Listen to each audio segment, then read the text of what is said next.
folks, so we're outside of the Common House Gardens, and I wanted to take you through some of the thuggish plants that have either spread in these gardens and need some more maintenance or have moved into the gardens.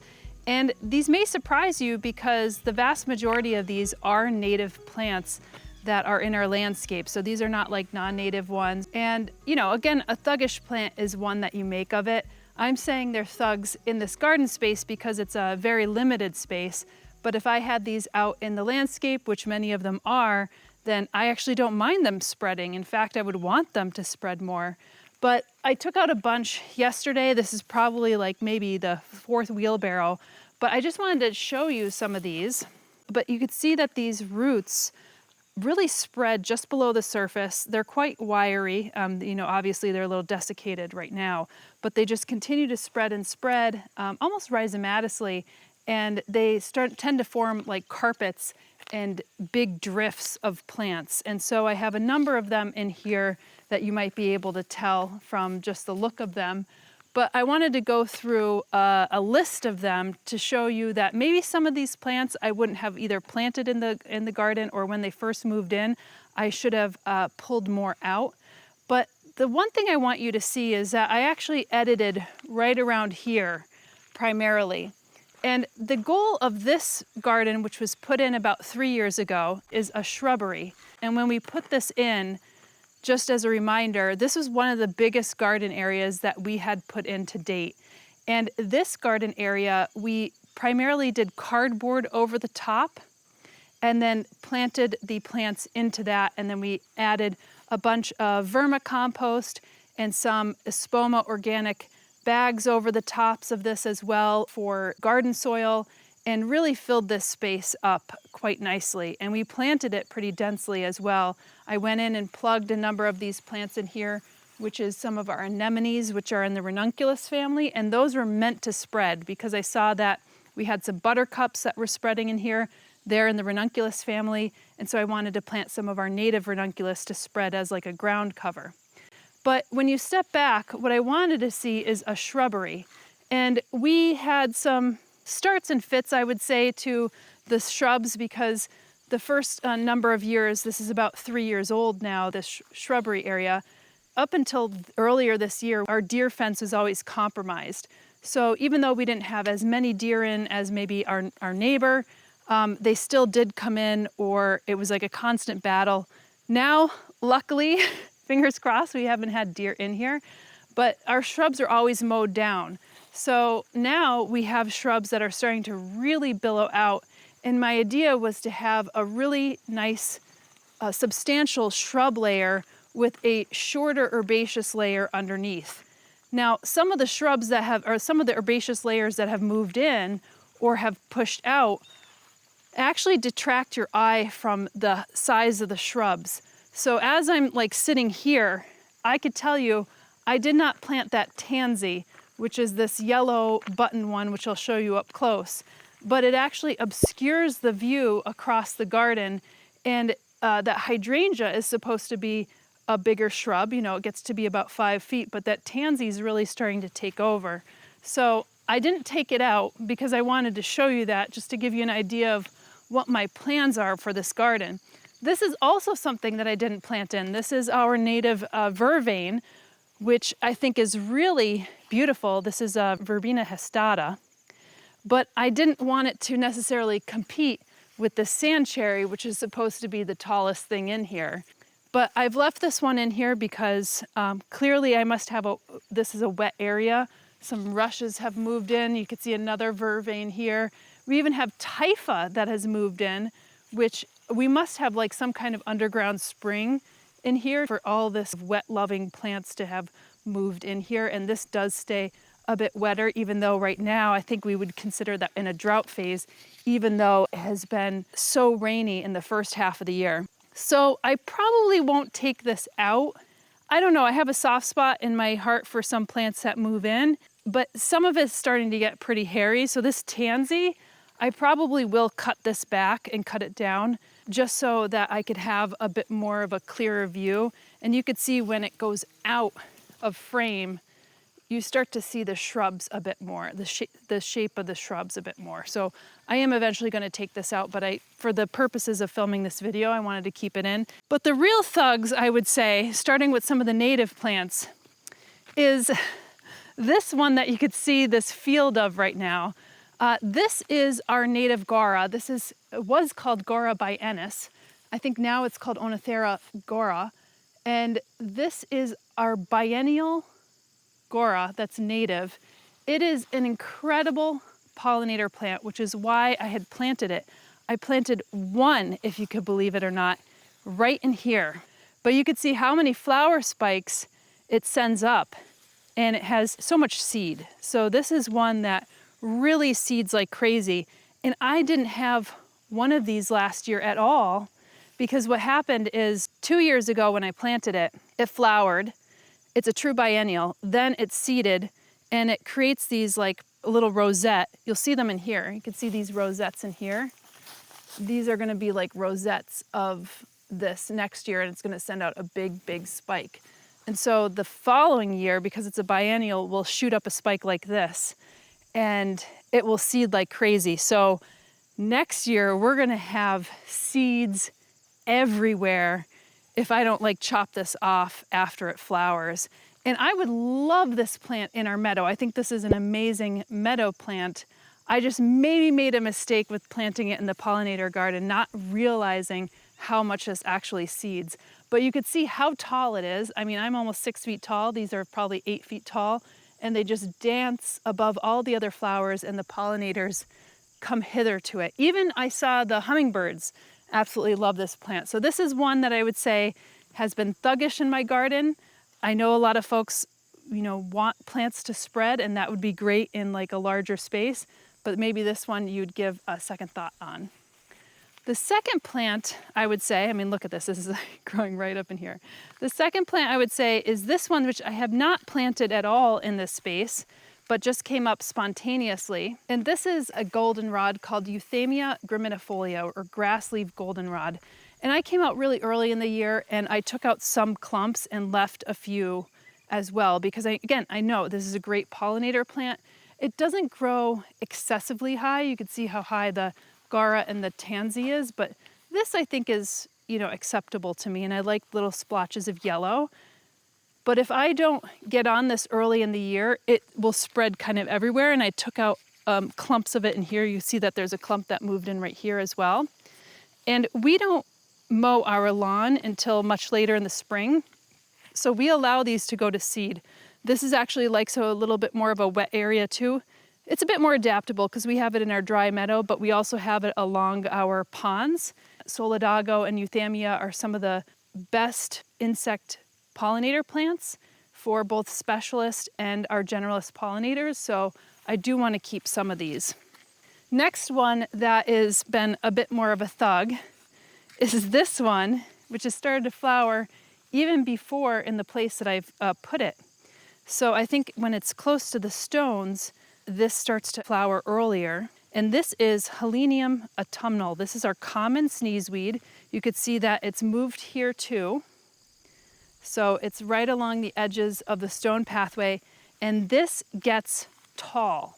So this plant right here and over here is where it started, and I planted one plant, and you could see how much it's actually spread. Now other plants have spread too, like here's my Retibita, I believe this is. This is like the little coneflower, and this has spread, but it just spreads in small clumps here and there, which I've enjoyed. But this Helenium is our native one, Helenium autumnal, and we have a purple one, the purple, which is Helenium flexuosum, which is native adjacent, so it's not native to New York, but it's native to other states. And this one has spread a little bit, but I'm not going to include it because it's not as aggressive as I'd say as the common sneezeweed. Now, we have cultivated varieties of Helenium that are short, compact, that are on the market. So for those of you who are looking for the beauty of Helenium, because it really does have a beautiful asteraceae flower, and you want a compact version, there are versions out there. Now, I really do believe in planting the species versions for our native pollinators, so I'd like to have these in the landscape, but maybe I would have thought twice in putting it into the pollinator garden, seeing how much that it expands and that it seeds. Again, I would love to move all of this into the meadow, and I think I will when I start chopping some of the plants and hopefully seeding the meadow in that kind of capacity. Symphyotrichums, these are our asters. Now I ended up taking quite a lot of asters out, but you'll see that I have some that are here, and I have a few different types. I planted one lateriflorum Lady in Black aster, and this one looks like that. So I would think that's this one. And then I have Symphyotrichum pilosum, which is usually a very tall one. So you can see all of these in here are asters that have moved in. So it kind of gives the garden a much more a bushier appearance because they have all these little tiny small leaves. And believe me, in September, this is going to look covered in flowers, because one thing about asters is that they're covered in thousands of little flowers, usually whites and white pinks, that type of color.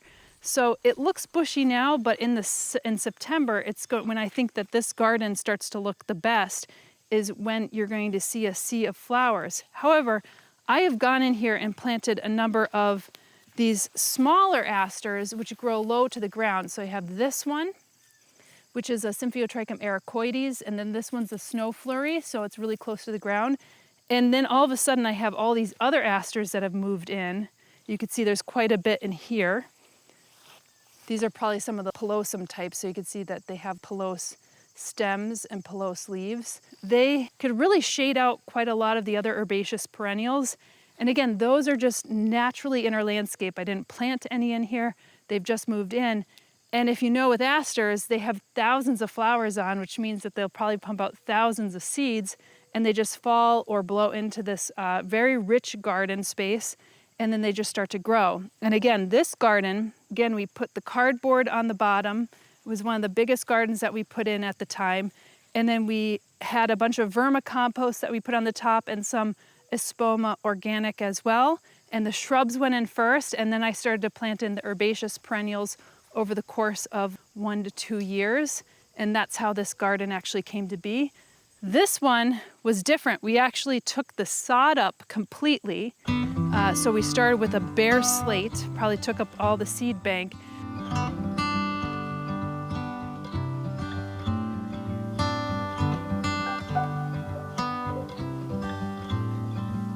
And then we added some of the vermicompost to the top.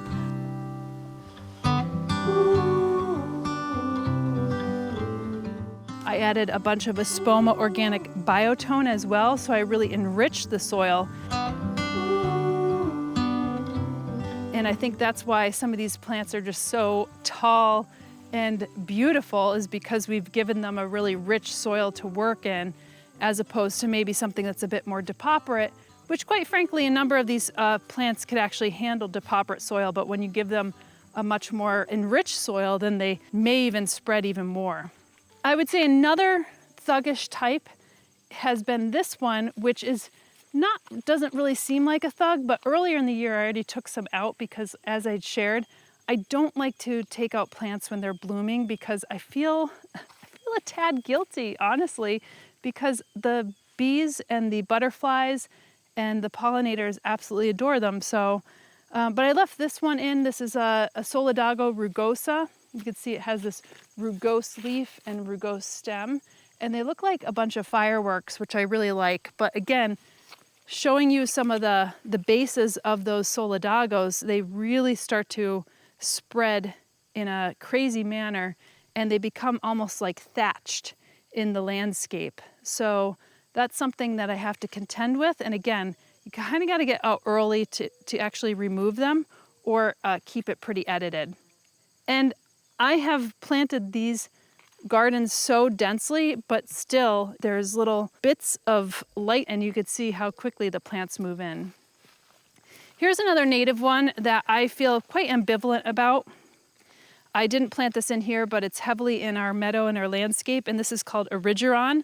And we have 2 different types of Erigeron, the Philadelphia kind and I think the daisy kind as well. And this is a plant that I quite enjoy in the landscape because it flowers really from May through November. So it gives a really long lasting flower, but it does seed quite readily, but it's so easy to take out. So I've left some in here. You can see that I've left quite a bit of aster in here too, but I might actually be removing. So here's one aster, and here's another kind of aster with the purple stem. So this looks more like the lady in black, and this looks more like the pelosum. So I might actually go in here and take some of that out.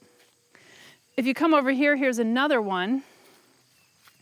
And again, ambivalence. I feel ambivalent about this one, but I will kind of put it as a thug. But this is our purple leaf willow herb. It's called Epilobium coloratum.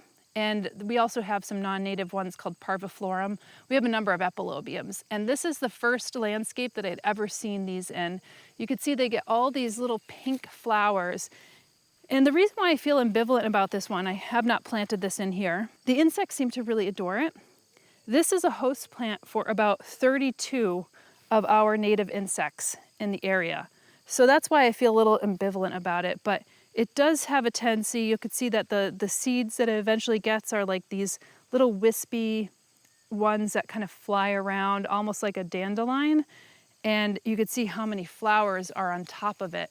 So this does kind of spread, and it seems to like a little wetter areas, so rich, wet areas, which, you know, a lot of this garden actually is. And but they're very easy to take out. But again, it kind of gives this shrubby appearance in the garden that I'm not necessarily keen on, because I'm hoping that the shrubs will outmatch some of the herbaceous perennials. And you could see that the shrubs are now contending with some of these herbaceous perennials.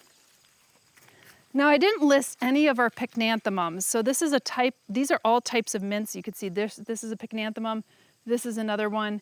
And to me, these haven't been as thuggish as you would think, and they've been easy to control and take out. This one has spread really nicely, and it's quite possibly one of my favorite plants in the garden. But one that I'm gonna include as a thug would be this kind of mint, which is peppermint. And this is Mentha piperata. It's a hybrid, whether it's a natural hybrid or not, I'm not quite sure. And this one I did not plant knowingly in the garden, but I think I got probably a small bit of rhizome when I planted this achillea in here. So I moved this achillea from one garden to the next, and I probably got a little sliver of rhizome of this mentha because they were growing really closely to one another, and it started to spread. So I'm gonna start taking this up. In fact, let's go back to another garden. I'm just gonna show this to you because my mom came by, and her task was to actually clear out some of the mint from another garden.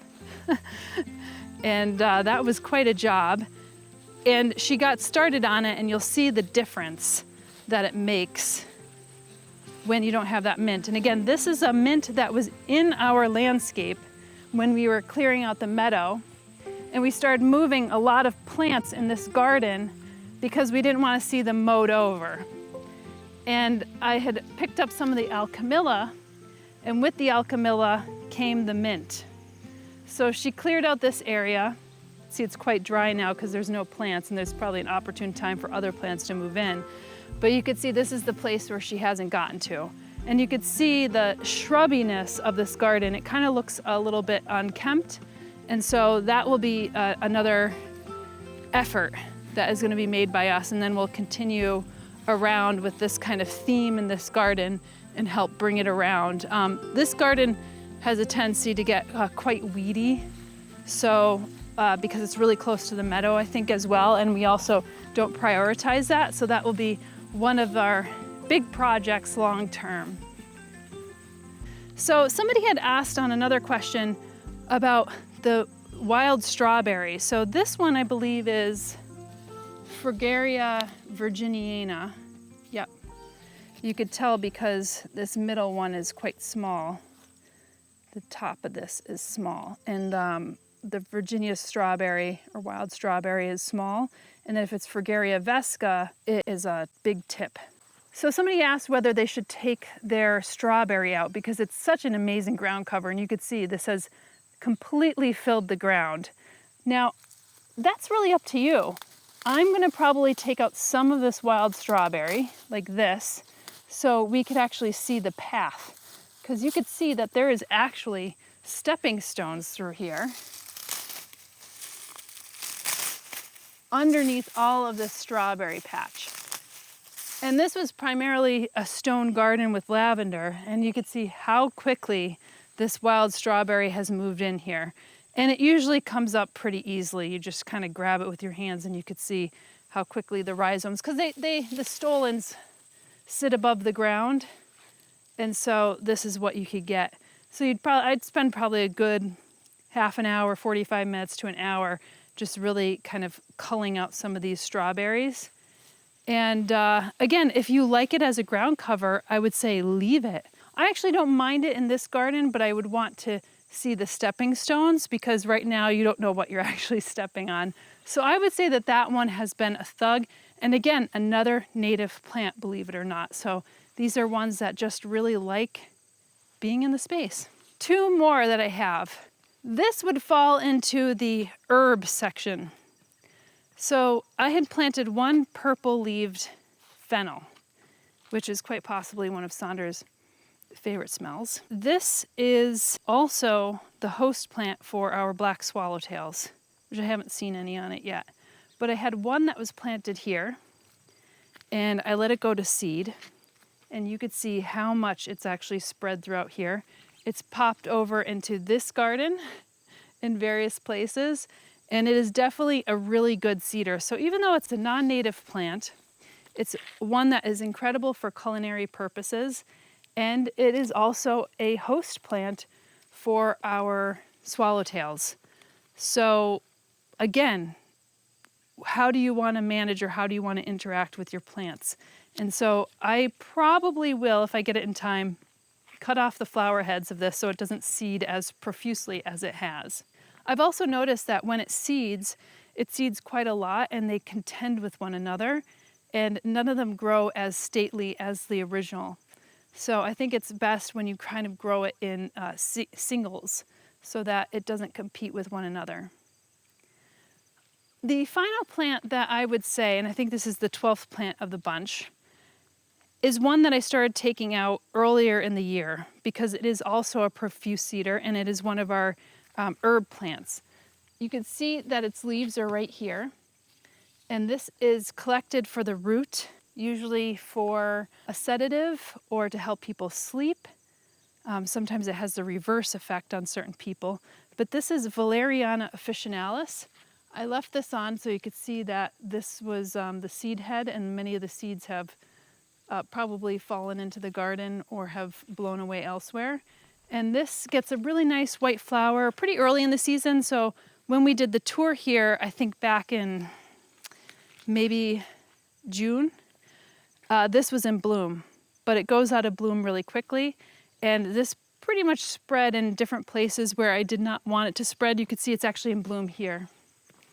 So that's a really late bloom, but it's probably because this is more of the shade garden, so it got a late start. It does have, again, a very nice floral head for a lot of the pollinators. So again, very good plant, but tends to seed in lots of different places.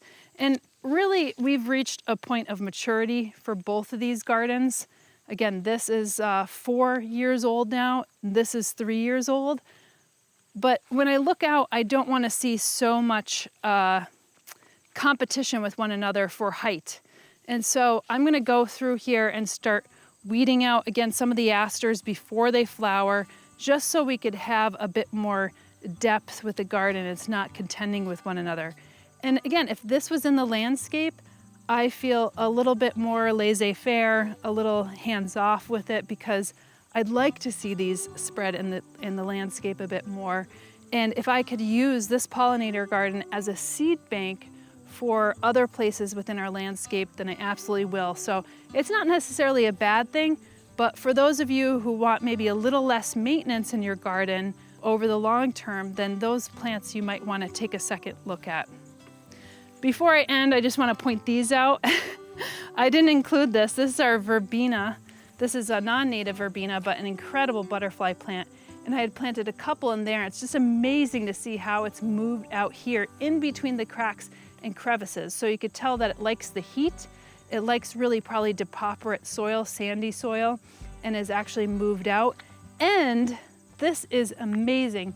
This is our native Prunus pumila. I'm gonna have to probably cut this back. This has loved this spot and is now moving out. It's a prostrate cherry. It's variation depressa. And wow, I mean, I've not seen anything like this. It's actually one of our threatened plants, so it's really amazing to see how well it's growing here. But again, you're gonna contend with the footpath here. So these are things that we need to kind of focus on and figure out whether we want to edit them or if we want to keep it a little less wild. So that's my updates. I hope you enjoyed this video on thuggish plants. And again, it's all how you want to relate to them and how you want to interact with them in the garden. But these are ones that if you have a very curated small garden, I would say you may want to consider maybe some of the more compact cultivars and then leave these for more wild spaces.